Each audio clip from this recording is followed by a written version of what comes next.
Open with an eerie, immersive first-person confessional set deep in the woods at night. The narrator teases that these stories come from real people, real terror, and the woods hides secrets most would rather forget.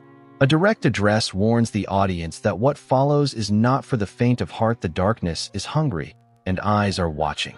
I thought I knew what silence meant until I came here, that stillness that settles over the woods just after dusk, as if the world itself is holding its breath, waiting for something to happen.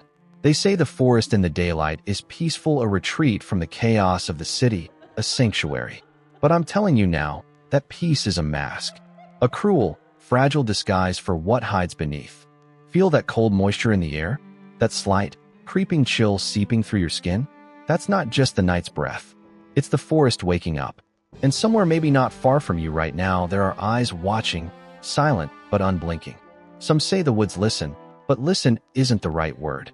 It's more like they remember. Every sound, every step, every whispered secret lodged deep beneath the roots. You probably don't want to believe that. I didn't either, not at first. But those who wander too long, too deep know the truth, and they don't come back quite the same, if they come back at all. I've heard stories, real ones, people who swore what they experienced was no hallucination or mistake. These aren't fairy tales to scare children or ghost stories told around a campfire. They're warnings wrapped in darkness, tales soaked in fear. If there's one thing I want you to understand before we go any further, it's this: the woods don't just hide monsters. They are monsters, not always in the way you expect. Sometimes it's a sound pretending to be the wind. Sometimes it's the feeling of being followed by something that steps just behind your vision. Sometimes it's a silence so thick it drowns out everything else except the pounding of your own heart. In the next few minutes, I'm going to share 3 stories that I've collected from people who learned the hard way that the quiet woods have teeth. These stories aren't polished or pretty. They're raw. They're real. And if you think you can handle all of them, know this: each one gets darker than the last. Each peels back another layer of reality you'd be better off leaving untouched. Keep your ears open and your wits about you. Listen closely. These stories contain clues, hidden warnings that might just save someone someday. If you have your own experience, don't hesitate to share it. There's a small community out there, waiting for truths like these, piecing together fragments until the whole picture comes into focus. Because the woods are always listening. And sometimes, they answer back. Let's start with the first story. It begins on a bright, clear day, one that seemed to promise nothing but a simple hike. But the woods had other plans. A hiker's seemingly ordinary daylight walk turns into an immersive nightmare as they follow voices no one else can hear. The story builds from casual hiking joy to heightened paranoia, with subtle whispers guiding them deeper into the woods and into danger. Eventually, they discover a horrifying truth beneath the surface. It started off so normal, too normal, in hindsight. I was hiking this trail just outside a small town, the kind of place where everyone knows your name and half the locals warn you to avoid the deeper woods. But I'd been itching for a weekend adventure, so I packed a light bag, told my friends I'd be back by nightfall, and set off. The sky was brilliant blue, sunlight spilling through the treetops like liquid gold. Birds were chirping, a gentle breeze weaving through the leaves. I remember thinking, this is perfect.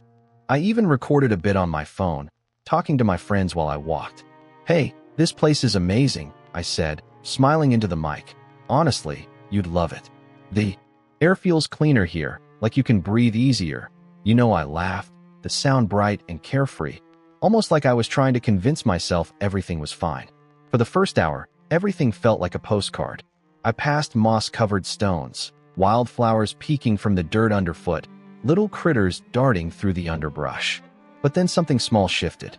The birdsong faded. The breeze stilled like it had hit an invisible wall. It was as if the whole forest was holding its breath with me. That's when the whispering began. At first, I thought it was the wind, branches brushing together, leaves rustling. But the sound grew clearer, distinct, almost like voices. Faint, calling my name. Not loud enough for anyone else to hear, but for me, unmistakable. Jamie. Jamie. I stopped and looked around, heart picking up. No one was nearby. I tapped my phone, trying to call my friends, but all I got was dead air. Signal cut out odd, considering the trail was supposed to have decent coverage. Probably just a glitch. I told myself, But the whispers pulled at me, like a cold finger tracing along my spine. "Jamie, this way." Against my better judgment, I followed. Step by step, I moved deeper into the trees, past the marked trail and into thicker, darker woods. The sun struggled to break through, casting long, dancing shadows that made me doubt my own eyes. I remember thinking, if I turned around now, I'd have my story the innocent mistake of following phantom voices. But curiosity had me rooted. The woods grew unnervingly quiet, the kind of silence that presses against your eardrums and makes your skin crawl. The whispers grew louder, twisting around me. Sometimes soft enough to be mistaken for the wind's sigh, other times clear, urgent, desperate. "Come, find us."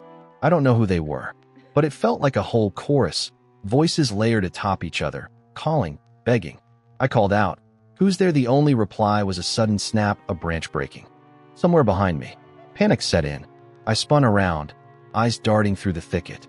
There, in the corner of my vision, movement, a figure slipping behind a tree. Too quick to make out, but definitely human-shaped. A chill clawed up my spine as I picked up my pace. I tried calling my friends again. This time, a faint static crackled in my ear, then another whisper.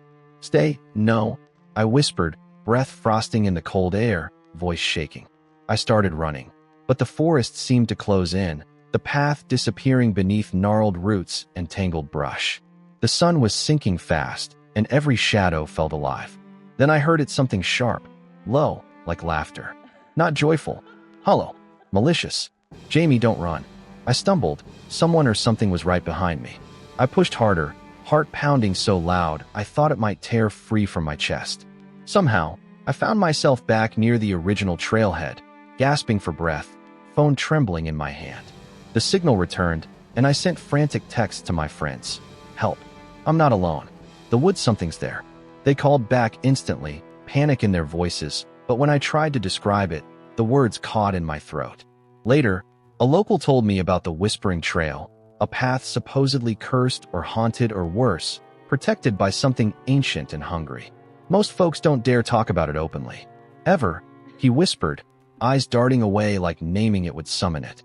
I don't know what the voices wanted or who or what was hiding in those shadows, but I remember the cold in their tone, the way the forest seemed to shift just to keep me inside. Sometimes, late at night, I swear I still hear the whispers in my own head, calling me back. If you think that was unsettling, trust me, just wait until you hear number 2. Set at a remote campsite, this second story escalates the tension with a nocturnal predator stalking campers. Slowly revealed clues: a missing boot, unsettling rustling, unnatural animal behavior, distorted radio static unfold the mystery behind the stalking figure. The campers' desperate attempts at communication and escape offer palpable tension and emotional depth. We started the night with laughter, the kind of easy camaraderie that only comes when you're sitting around a campfire miles from the city lights. The moon hung full and heavy overhead, casting silver light on the pine trees of Pine Hollow, a place that locals warned us about, but never truly explained why. We shrugged it off as just small-town superstition. "Best camping trip we've had in ages," Mark said, tossing another log onto the fire. Flames crackled, sparks like tiny stars swirling upward. "I feel like nothing could go wrong here," Jenna replied with a grin, her face glowing orange in the firelight. But that was the problem, wasn't it? The feeling of safety, the illusion that nature was nothing but a calm, protective presence. What we didn't know was how quickly that illusion shatters. It started with a missing boot. I was the last to get ready for bed, double-checking my gear when I noticed it, Dan's left boot gone without a trace. "Hey, guys, has anyone seen Dan's boot?" I called into the dark, but only silence answered back, save for the distant hoot of an owl. "No way he'd wander off without his shoes," Mark muttered, eyes narrowing as he scanned the trees. Jenna laughed nervously. "Maybe a raccoon? You know how those little thieves are."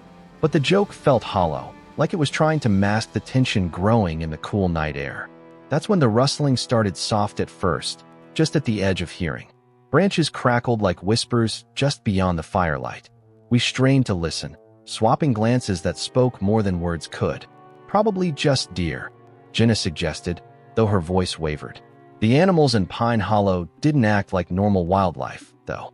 Even the crickets seemed to fall silent, and the wind no longer rustled through the needles. It was as if the forest itself had Press pause, watching us. Later, when Mark grabbed the handheld radio to check for reception, the static was thick, garbled, almost like scrambled voices cut through the white noise. Then came the words faint, broken, barely understandable. Don't. Run. Can't escape. We exchanged looks. Who was that? It wasn't a local, no ranger with permission to be camping this far and would speak like that. As the shadow of night deepened, our nervous laughter faded into uneasy silence. Every crack behind the trees felt like footsteps. Every flicker of movement, a shape watching just out of sight. Suddenly, Jenna screamed. We all snapped our heads to her trembling figure.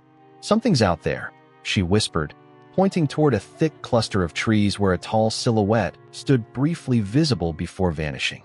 The figure was unnaturally still, almost too tall, too thin, limbs bending at weird angles. The radio fizzled and cut to static just as Mark tried to reach for it again.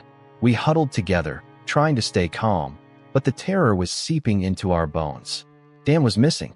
His boot was the only clue, left behind like a message. Mark, who'd been joking at first, suddenly spoke quietly. We shouldn't be here. The ranger I talked to before said, there's some things in those woods you can't outrun or outsmart. Better off not testing it. I thought he was just paranoid. Now, none of us were so sure. Time slipped forward in agonizing moments, each one filled with near-silent breath and the forest's twisted symphony of unsettling sounds. Cracks in the underbrush, soft moans, rustling that wasn't wind. You think it's the ghost stories? The Pine Hollow stalker? Jenna dared to whisper. Mark frowned, shaking his head like that explanation wasn't really an explanation at all. We tried to pack up, running our hands over the ground for clues, but it felt like the forest swallowed everything. As we scrambled to leave, there were no clear tracks, no trail back only. The oppressive weight of something ancient, hunting. The night felt endless. When dawn finally bled into the sky, we stumbled out of those woods changed. Dan never returned. The local authorities filed the case quietly, burying reports under layers of paperwork. But among the shadows of their files, there's a side note, a case file that never made it to public record. Some in this community have pieced bits of it together. Whispered theories circulate online, but no one dares say the whole truth out loud. What we faced that night wasn't just some lost wanderer or feral animal. It was something that holds the forest in its grip, a reminder that some darkness doesn't just hide, it waits. Thinking back, I've realized something even more bitter. No matter how smart or cautious we think we are, the woods don't care. They don't hunt because they hate us, or because they want to kill. They hunt because we're trespassing.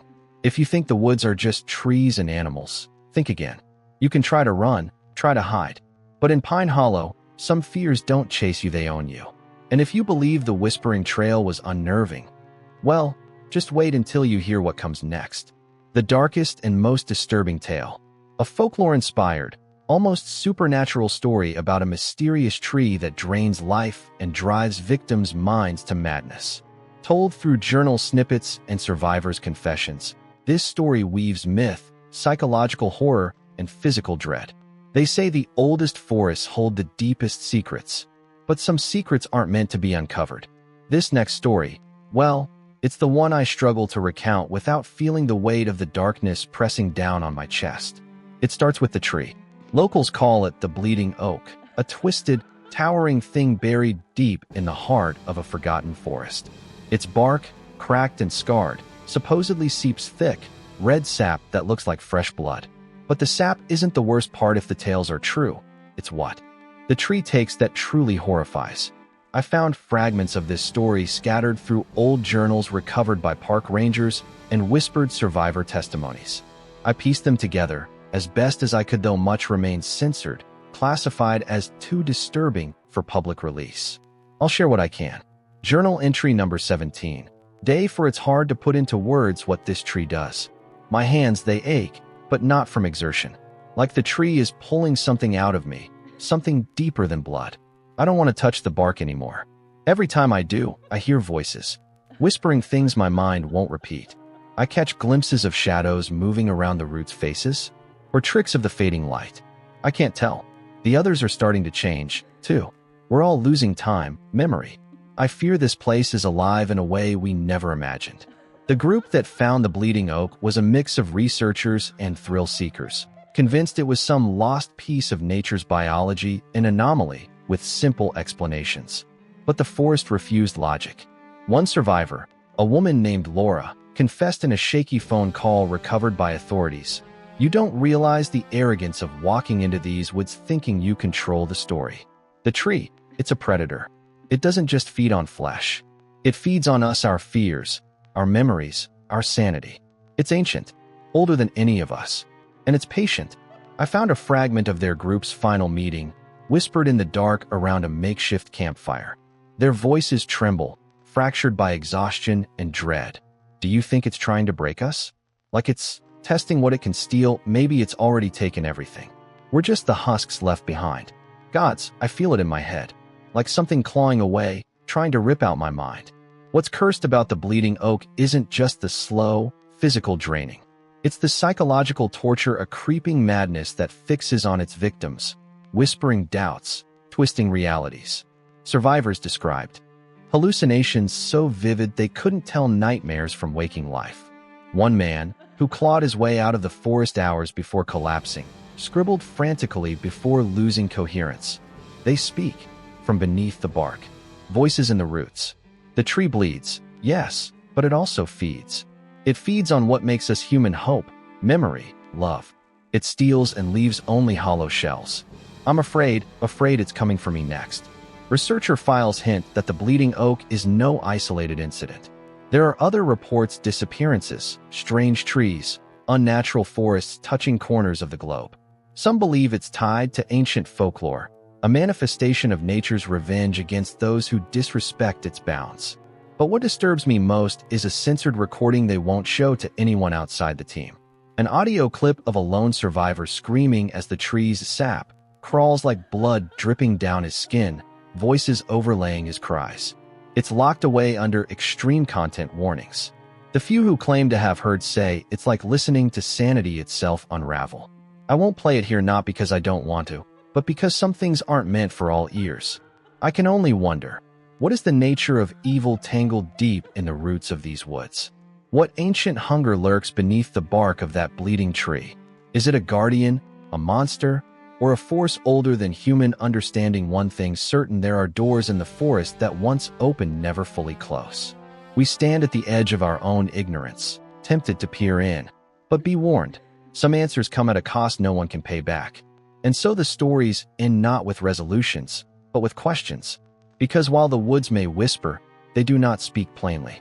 The darkness answers in riddles that twist the mind and steal the soul. So, be careful what you seek beyond the trees. The line between curiosity and madness is thinner than the bark of the bleeding oak. If you think you've heard something in these woods, something the world isn't ready to explain, I hope you'll share it. There's a small community gathering around these mysteries, piecing together the forbidden knowledge we're too afraid to admit exists. For now, I'll leave you with this open question: what lurks beneath the surface of the forest we call home? And what would you do if the darkness inside the trees started whispering your name? Because as I've learned, some secrets want to be kept, and some stories should never be told. The bleeding oak's shadow lingers still, just like the questions it leaves in its wake. Be safe out there. If you want to dive deeper into these tales, I urge you to check out the channel's community notes and archives. There's much more beneath the surface. And trust me, some files never see the light of day. And with that, we come to the close of these stories. But remember, the woods don't just hold secrets. They live them. And sometimes, they decide who gets to leave with their sanity intact. Narrator returns in a quiet, somber tone, addressing the audience directly. They recap the theme of normalcy shattered and urge viewers to be vigilant and respectful of the unknown woods. Invite the audience to share their own experiences, theories, or local legends in the comments to be part of the community's ongoing investigation. We like to think the woods are safe, a place of quiet and calm. But these stories show how quickly that fragile normalcy can shatter, how the unknown waits patiently just beyond the trees. If you've ever felt eyes watching or heard whispers in the dark, you're not alone. Share your experience, your theories, or local legends in the comments. Together, we can bring light to shadows others ignore. There are secrets still buried, hidden truths only insiders might glimpse. Future videos will dive into what you send me, unfolding more mysteries none of us should face alone. Remember, these woods never forget, and they never forgive. Stay vigilant, stay cautious, because sometimes the darkness listens back.